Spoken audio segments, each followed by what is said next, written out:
দ্বিতীয় দিন শেষে ইন্ডিয়া বাংলাদেশের বিপক্ষে ৩০৮ রানের লিড নেছে। ইন্ডিয়ার ৮০ রানের ভেতরে মাত্র ৩ উইকেট গেছে এখন পর্যন্ত। তো এখন বাই চান্স যদি ইন্ডিয়া বলে যে আমরা ৩০৮ রান করছি, ডিক্লেয়ার করে দিলাম তোমরা ৩০৯ করলেই জিতে যাবা, ম্যাচ উইন, যদি এটা যদি বলে ইন্ডিয়া, তাহলে আপনারা কি ভাবতেছেন বাংলাদেশ এই ম্যাচ জিততে পারবে? কোনোভাবেই না। যেই দল প্রথম ইনিংসে মাত্র 150 টানে 150 করতে করতে হিমশিম খায় অল আউট হয়ে যায়, সেই দল যদি এখনও বলে যে 300+ রান করে দ্বিতীয় ইনিংসের টেস্টের এই উইকেটে জিতবা, কোনোদিনও সম্ভব না। একটা টিমের বাঁহাতি ব্যাটসম্যানদের রাউন্ড দ্য উইকেট বল করলেই বোল্ড, তাদের মিডিল স্টাম্প মানে এই যে কি বলে মিডিল বরাবর স্টাম্পটা আউট হয়ে যায়, নাই হয়ে যায়, খুঁজে পাওয়া যায় না আর। সেই দল কি 300+ রান চেস করে জিততে পারে দ্বিতীয় ইনিংসে? কোনোদিনও সম্ভব না।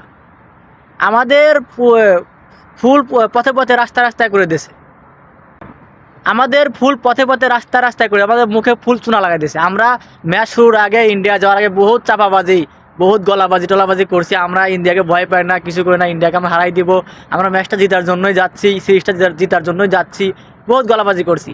আমাদের এই গলাবাজি কোনো আর খাওয়া নাই, গলাবাজির আমাদের মুখে ফুল চুনা লাগাই দিয়েছে। ইন্ডিয়া দেখাই দিয়েছে আমরা কোথায় আর তারা কোথায়। আমরা পাকিস্তানের সাথে ভালো খেলছিলাম, হ্যাঁ ভালো খেলে ভাবছি মনে হয় আমরা মনে হয় এই যে বাবর আজমকে আউট করে দিয়েছি, শাহিন শাহ, নাসিম শাহ, এদের বিপক্ষে ভালো খেলছি, 400-500 রান করে ফেলছি আমরা ইন্ডিয়াকে আমরা কিছুই মনে করি না। কিন্তু আসলে দিন শেষে ইন্ডিয়া আমাকে দেখাই দিয়েছে আমরা কোথায় আছি এখনও। টেস্টে আমাদের যোগ্যতা নাই, টেস্ট খেলার যোগ্যতা আমাদের নাই। আমাদের টেস্ট ক্রিকেট অনেক আগেই পিছন মারা খাওয়া গেছে, ফুল পথে রাস্তায় ডেনে খালে হয়ে গেছে। এখন যেটুকু পাইছি আছে শুধু এই যে চাপাবাজি গলাবাজির কারণে, নাইলে আমাদের ক্রিকেট আমাদের ভিতরে আর নাই।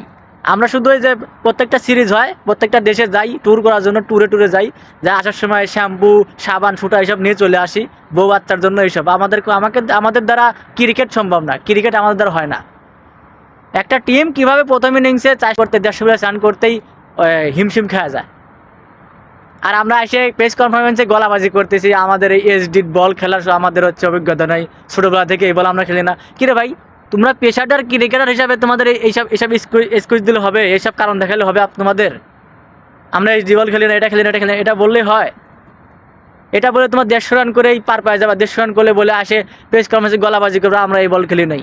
আর আজকে লর্ড শান্ত, আমাদের শান্ত ক্যাপ্টেন লর্ড, এই তো আসে নাই, তাসকিনকে প্রেস কনফারেন্সে দিয়ে বলছে, তাসকিন বেচারা সোজা উত্তর দিচ্ছে যে আমরা এইসব বল তো খেলতে পারি না, এইসব বল আমরা খেলে অভ্যস্ত না। আর আমাদের ব্যাটাররা ফুল চুনা পথে পিছন মারা দিয়ে দিয়েছে প্রথম থেকেই।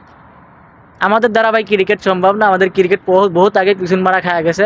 আমাদের ক্রিকেট আগে থেকে ওই পাপনদা থাকতে মনে করেন যে ক্রিকেটের পিছন মারি দিয়েছে। এখন যা আছে শুধু গলাবাজি চাপাবাজি, এর উপরে বেঁচে আছি আমরা।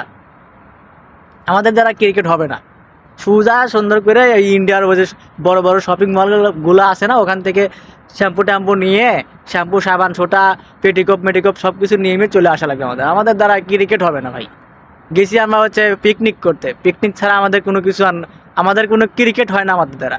এক একটা টিকটকার আমাদের, আর হচ্ছে ওই যে ফিতা কাটাওয়ালা, এদের তো চোখে মুখে সমস্যা হয়ে গেছে, চোখে সমস্যা, বলই দেখে না এখন। এখন তো দেখি যে ফিতা কামড়ায় এনে এরকম করে হেলমেটের ফিতা কামড়া করে তারপর ব্যাটিং করে, শতানের বাচ্চারা।